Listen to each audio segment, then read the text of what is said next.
Ada juga yang badannya sehat tuh menderita sekali karena hatinya yang sakit. Bahayanya orang yang berpenyakit hati jelas, di dunia sengsara, di akhirat celaka. Tidak ada yang lebih pahit dari berharapnya hati kepada Allah. Allahumma ftah lana hikmataka ya Allah.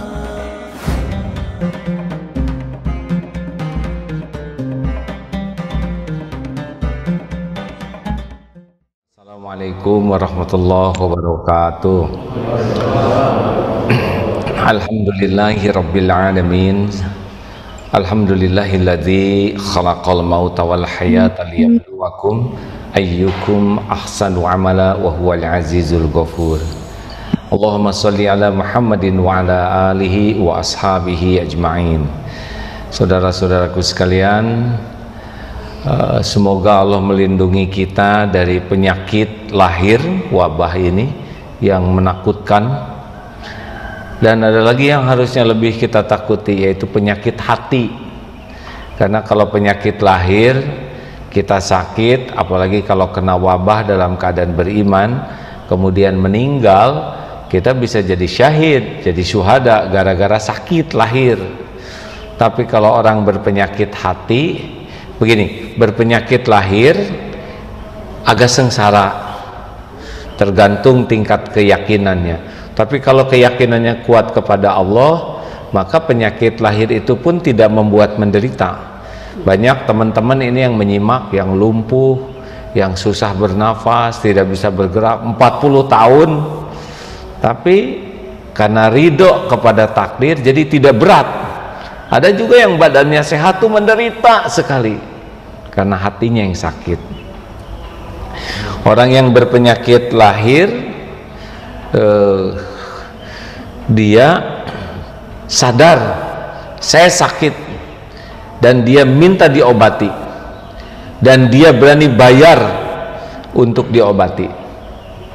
Saya dengar kemarin itu semalam ada telepon, katanya ada obat untuk COVID ini 400 juta satu, ampelnya ada yang kemarin habis 1,2 miliar untuk mengobati penyakit lahirnya, dan akhirnya sama, meninggal juga. Ya, diobatin tidak diobatin ya sama, semuanya meninggal.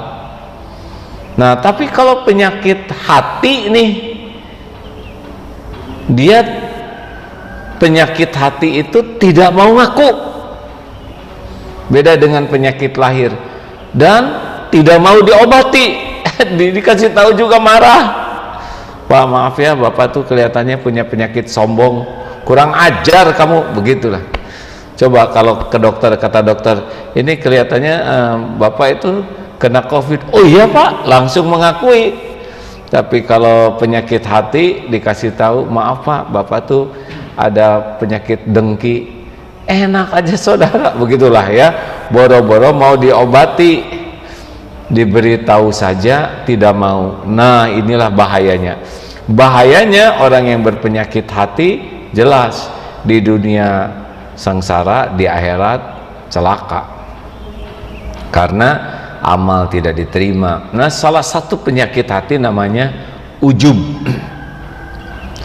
Kenapa sih membahas ini? Karena ini kan musim menjaga imun. Orang yang ujub itu galau. Orang yang ujub itu adalah orang yang takjub kepada dirinya, sehingga dia merasa, ya, merasa diri paling penting, merasa diri paling hebat, merasa diri paling berprestasi, merasa diri paling berjasa, merasa diri paling soleh, merasa paling benar, pokoknya diri aja. Sehingga kalau ngobrol juga, maaf hadirin sekalian, dulu sudah kita bahas ya, ada 4 ciri manusia.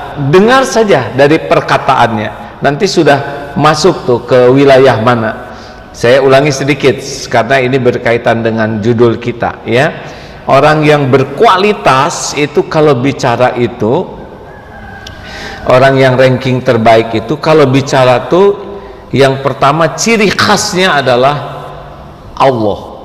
Selalu ke Allahnya itu menjadi dominan, karena memang Allahnya sudah sangat memenuhi hatinya, memenuhi pikirannya, memenuhi perasaannya, sehingga selalu kembali kepada Allah. Yang kedua adalah perkataannya itu tidak akan keluar dari amar ma'ruf nahi mungkar. Jadi ngajak orang kepada kebenaran dan menjauhkan orang dari kemungkaran. Ini dalam ilmu, ya. Yang ketiga cirinya adalah bicaranya itu hikmah.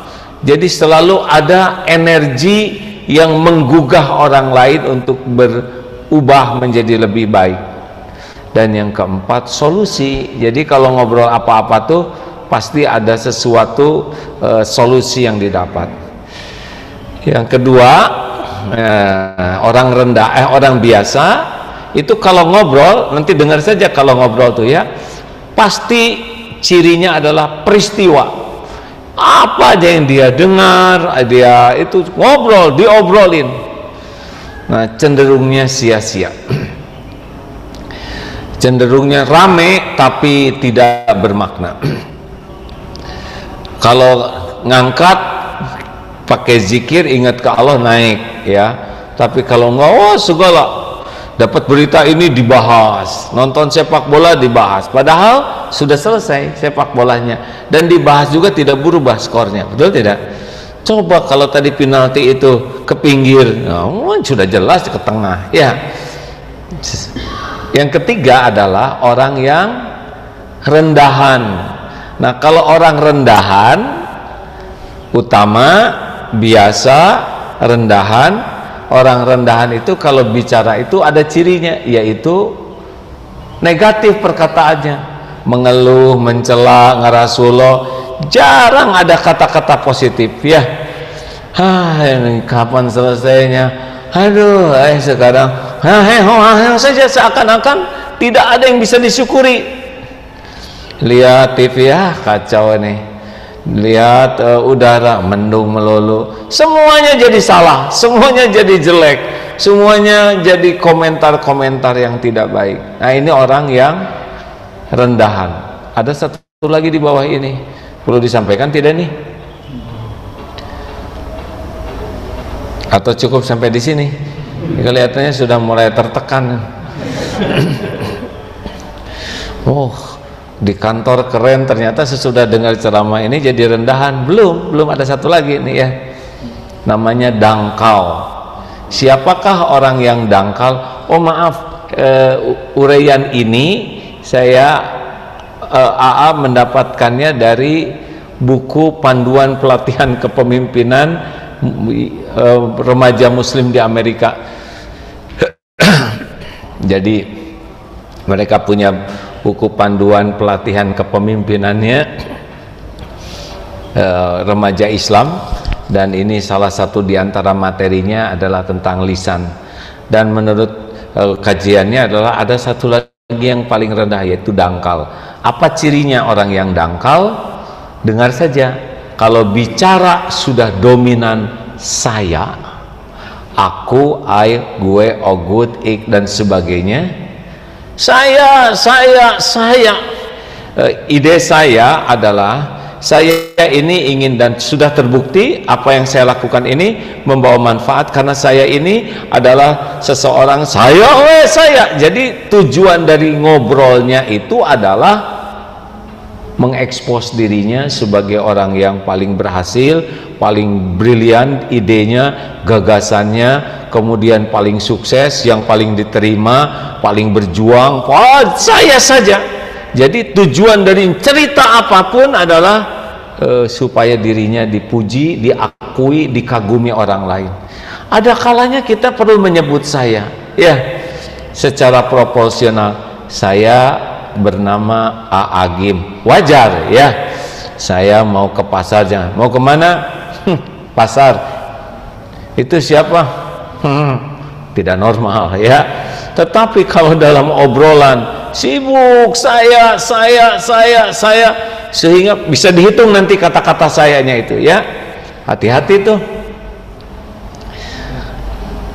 Itu anak buah saya, ya. Itu anak buah, ya. Jangan nyebut anak buah itu karena ingin diakui dirinya sebagai pimpinan. Kenapa sih tidak menyebut mitra kerja, sahabat-sahabat dalam bekerja ya? Tapi kita ingin diakui kita adalah orang yang paling tinggi jabatannya, paling senior, paling berperan, paling berjuang, paling berjasa, dan itu melelahkan sekali hadirin. Termasuk salah satunya ya, kalau kita jadi guru, jadi trainer, suka nyebut begini, oh itu murid saya tuh ya, dulu saya yang ngedidik dia. Hati-hati hadirin, itu tuh santri saya, gak usah disebutin lah. Tidak penting bagi kita diakui orang lain, betul? Menyebut itu, misalkan ada seseorang kemudian jadi jenderal ya, nebak kita, nebak, tahu nebak? Nebeng beken ya.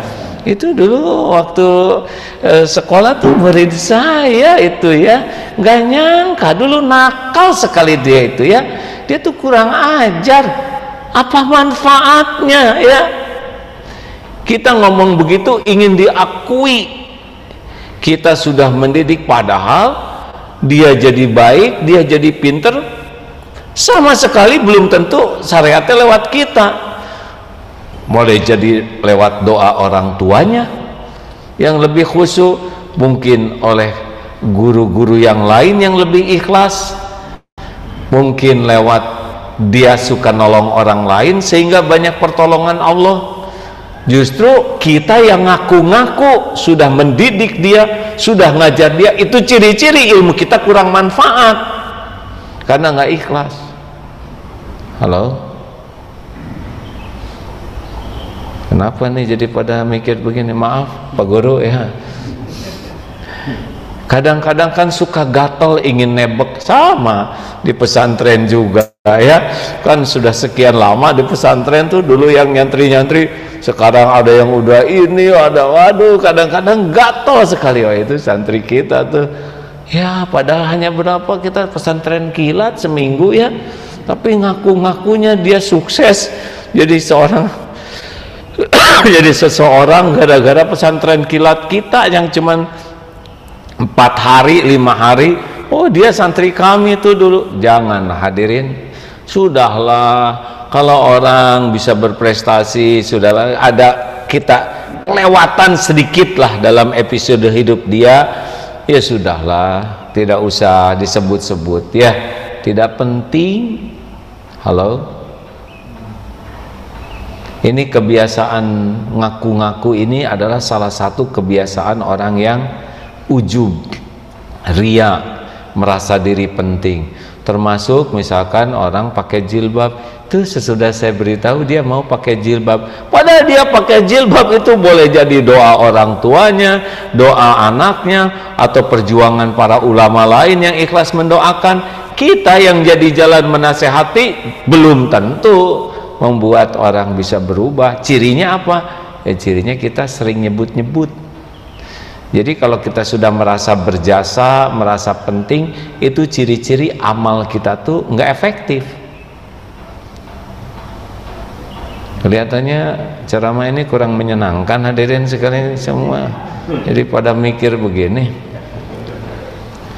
udahlah, orang-orang yang ria itu sangat memerlukan pengakuan orang lain.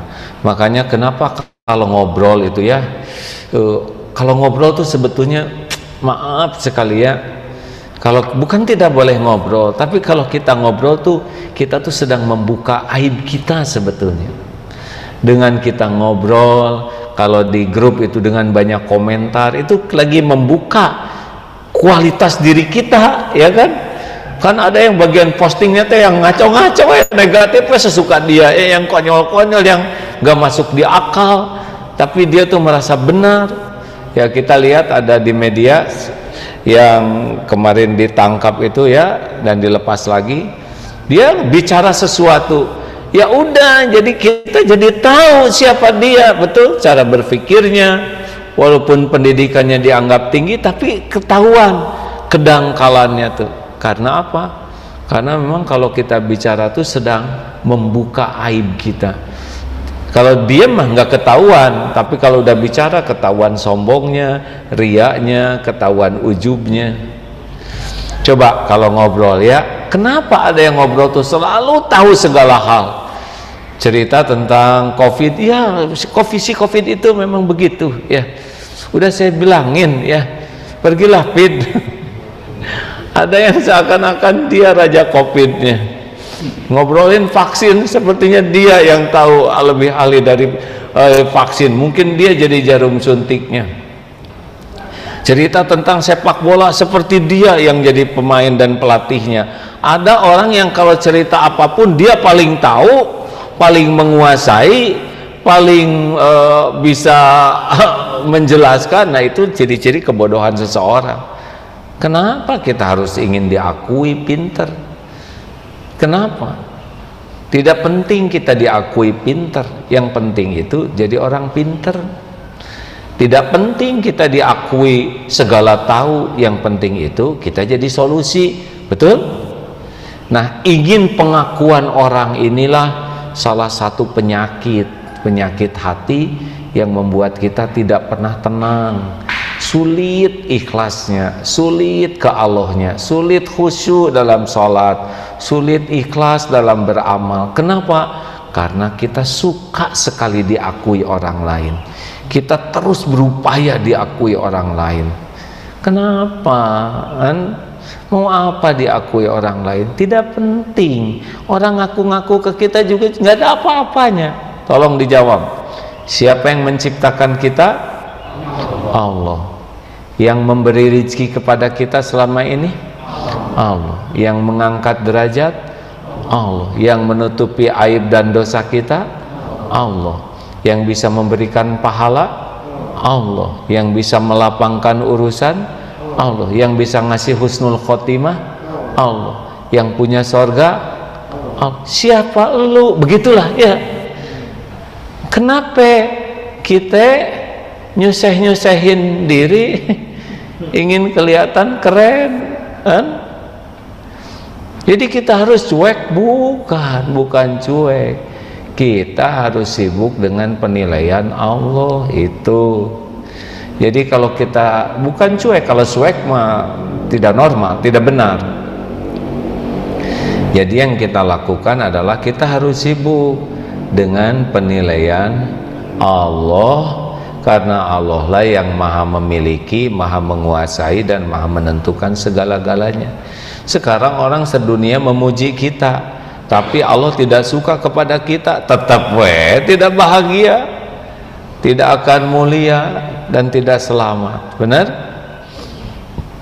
Apalagi ini dapat yang tulisan kemarin itu mungkin engkau di dunia sebagai ikon, orang penting, tokoh ternama, YouTuber, banyak subscribernya, banyak followernya.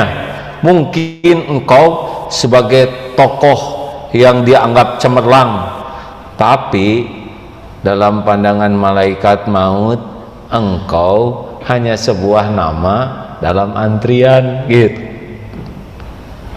Benar? Waduh, ini banget apa tuh bahasanya tuh nendang. Mungkin wah ini nih keren, ini itu. Siapa engkau ini semua nama dalam antrian, dicabut nyawanya. Ya, takdir Allah dengan perjalanan dakwah selama ini, sudah di Masjid Istiqlal ceramah cukup lama, itu menterinya udah ganti-ganti tuh. Datang menteri ini, dulu menteri agama, selesai. Begitupun ya yang berpangkat giliran selesai. Sekarang ada yang sudah meninggal, ada yang pensiun, ada yang sudah sakit-sakitan. Hanya sebuah episode, betul? Yang kita ingin dikagumi, ternyata yang kagumnya juga sekarang sudah tidak bisa apa-apa. Jadi yang paling enak dalam hidup ini, sudahlah capek-capek ingin dikagumi orang, Dan yang kagum ke kita juga nggak punya apa-apa, nggak bisa apa-apa, nggak menentukan apa-apa.